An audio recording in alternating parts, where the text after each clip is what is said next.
Okay, it's Wednesday and it's 11 o'clock.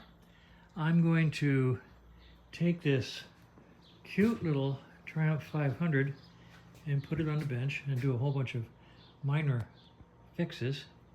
But first I'm going to map the oil drips. There seems to be one here by the rear wheel. That's interesting.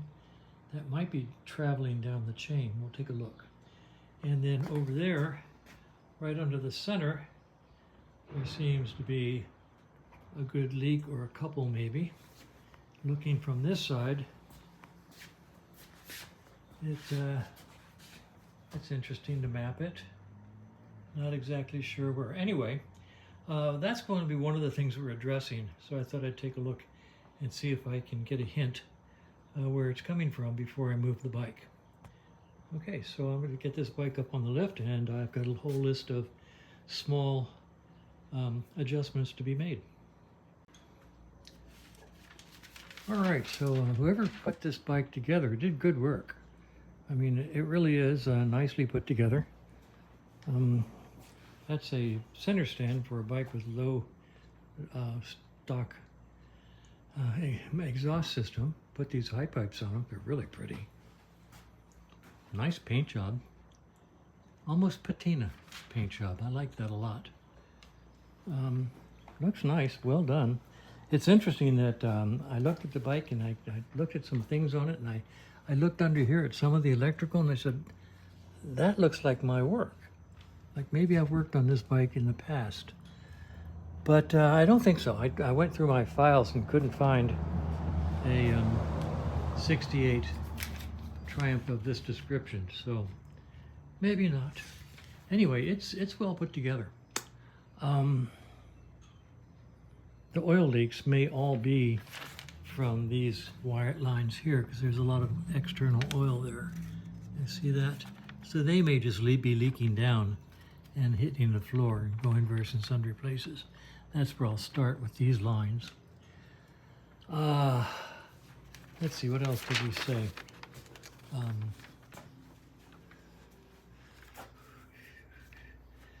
Center stand stop. The center stand is interesting in as much as it's right up against the chain. This center stand comes up pretty high. I'm not sure where I can, how I can build a stop. May have to have a welder put a little bit of tab inside there somewhere to stop it right about here. Because right now, it would actually touch. So that can be done. Huh, all right. What else? Oil leaks, we talked about. He says it pops out of third gear. So once I get it running, I will do a test ride and see how it does. He says electrical lights, question mark, so I have to check the electrics. We're going to install a horn on it. And basically that's it. Get it running and do those small fixes. So he's still running Zener diode and the old rectifier. Nothing wrong with those. I always go to solid state, but if they work, they work. He's got a good healthy battery here. Let's see if it's charged.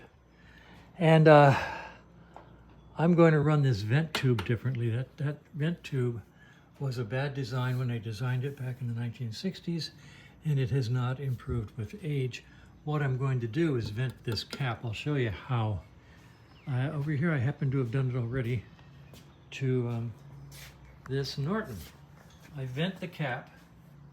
I run the engine sump vent into the tank, and then I vent the cap and take it out the back of the bike, like this.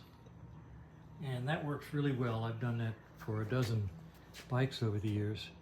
And all you have to do is pull this off when you take that cap off to check the oil. It's not clamped on or anything. It works really well. And get rid of this silly little Y pipe, which never worked properly at all anyway. So still got the old solid state, the old bridge rectifier there. I mean, if it works, it works. You know, you can't argue with that. So I'm just going to start now looking at oil leaks. All right, I'm going to drain the oil out of the tank. It's been used. It's a little dark, so we'll put in fresh. Because the main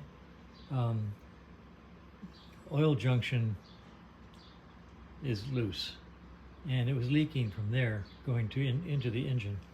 So I'm going to take that completely out of the tank and reseal it. I'm also going to take the opportunity to stick my little finger up inside the tank and see if there's any sludge at the bottom of the tank. If it is, then I might pull the tank off and clean the sludge out. We'll see what I find when I do that. All right, this is what I call the little finger test.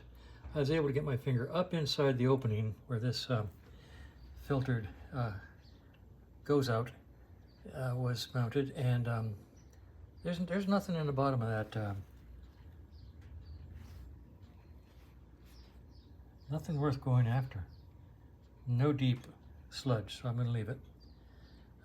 Always remember that there's about a gap about this big at the bottom that's designed to let whatever solids are in there fall to the bottom of the tank and not be picked up by the goes out. So that doesn't bother me at all. This unit, this filter and source fitting was finger tight. I mean, it was barely tight at all. So that's probably 90% of the oil leaks that we saw leaking here and being blown all over the engine as it rode. As they rode along, and I'm just going to clean the bike really good, put this back together with some good sealer, and use the oil lines that came off because they're really good condition. They're very nice. Normally I would change them into clear ones, but I'm not going to because these are very nice. And they're the old herringbone, which is really, really expensive. So I'm going to put them back on. And then we'll go from there. All right, I took these oil lines off, the supply and return, and cleaned them all, cleaned all the fittings, and put them back together with new clamps. And they should be really tight. I sealed these fittings really thoroughly. I did replace the hose going up to the rocker box because it was really thin black plastic, had no clamps on it, and was just press fit, and I didn't like that, so I replaced that. Now the rest of this stuff is just cleaned, lubed, sealed, put back together, and that should be pretty oil tight from now on. Let's show you the tube I took off over here. This was the tube that was going up to the rocker box, and it was just press fit on there. And the top actually had a piece of electrician's tape wrapped around it for, well, see now here it's split too. So not a good piece of tubing. So I replaced it with the stuff I like. Okay, so and if you're ever curious about how many tools it takes to remove 2 oil lines, clean them up, seal them up, put them back on, that's roughly right there.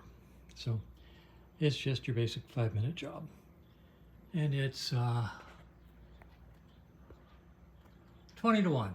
And I don't even remember when I started this particular step in the process, but that's how long it takes. All right, it's about 1 o'clock, I believe. I'm going to call it a day.